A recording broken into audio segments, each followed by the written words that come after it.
নন্দীগ্রাম থেকে নিউ জলপাইগুড়ি, মাটিগাড়া চুচুড়া থেকে বারাবণী, একের পর এক থানা ঘেরাও বিজেপির, উত্তেজনা ধাক্কাধাক্কি স্লোগান। মেদিনীপুরেও বিজেপির কর্মী সমর্থকদের থানা ঘেরাও অভিযান। মেদিনীপুর শহরে আন্দোলনের নেতৃত্ব দিচ্ছেন বিজেপি নেতা দিলীপ ঘোষ। অপরদিকে আরজিকর কাণ্ডের প্রতিবাদে বিজেপির নিউ জলপাইগুড়ি থানা অবরোধ। নিউ জলপাইগুড়ি থানা অবরোধ বিজেপি কর্মী সমর্থকদের। পুলিশের ব্যারিকেড ভেঙে ঢুকে পড়লেন বিজেপি সমর্থকরা। এই ঘটনায় একজনকে আটক করেছে পুলিশ। এদিন বিজেপির থানা ঘেরাও নিয়ে বিজেপির রাজ্য সভাপতি সুকান্ত মজুমদার বলেন, মানি লন্ডারিং এর ব্যাপার থাকতে পারে বা মানি ট্রেল থাকতে পারে, সেহেতু সিবিআই এর সাথে সাথে ইডিরও স্বতঃপ্রণোদিতভাবে বা সুমোটোভাবে এই তদন্তে অন্তর্ভুক্ত হওয়া উচিত এবং তদন্ত করা উচিত যে আর্থিক দুর্নীতি হয়েছে কিনা। কারণ ভয়ঙ্কর ভয়ঙ্কর অভিযোগ এসেছে। ইউজড মেডিকেল যে ইনস্ট্রুমেন্টস, মানে বায়োমেডিক্যাল ওয়েস্ট যাকে আমরা বলি ইংরেজিতে, সেগুলো রিইউজ করা হয়েছে, যেটা থেকে এডস হতে পারে বা অন্য ইনফেকশাস ডিজিজ হতে পারে আপনার আমার, যারা ওই হসপিটালে হয়তো ভর্তি হয়েছে।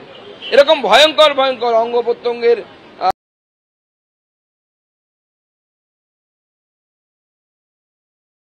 হয় না, ইডিকেও এতে অংশগ্রহণ করা উচিত।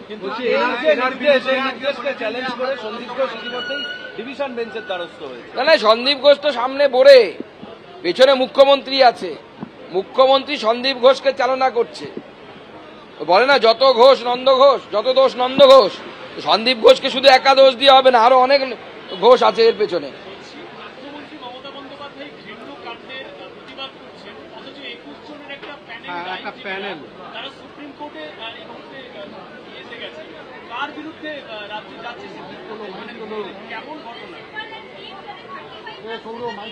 দেখুন, কপিল সিব্বাল সহ আরো 20 জন, মোট 21 জন আইনজীবীকে রাজ্যের তরফ থেকে নিয়োগ করা হয়েছে এই তদন্ত আটকানোর জন্য।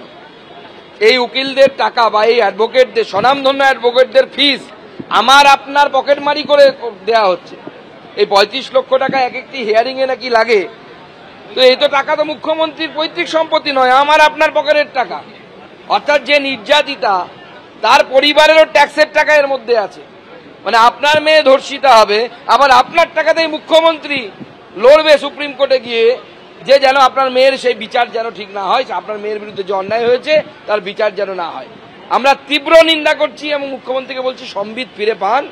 আপনার মানসিক স্থিতি যদি না থাকে ঠিক, কিছুদিন ট্রিটমেন্টের জন্য বাইরে যান, মানুষ হন আগে। না সুকান্তদা, এক সেকেন্ড।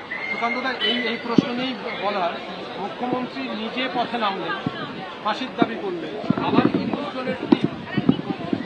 না, এটা দ্বিধাচারিতা। তো মুখ্যমন্ত্রীর পথে নামা হচ্ছে ঠিক ওরকমই, যে রাবণ সীতাকে হরণ করে নিয়ে যাওয়ার পর রাস্তায় নামছে, সীতাকে হরণ করা হলো কেন, জবাব চাই, জবাব দাও। আমাদের মুখ্যমন্ত্রীর তো সেরকম অবস্থা।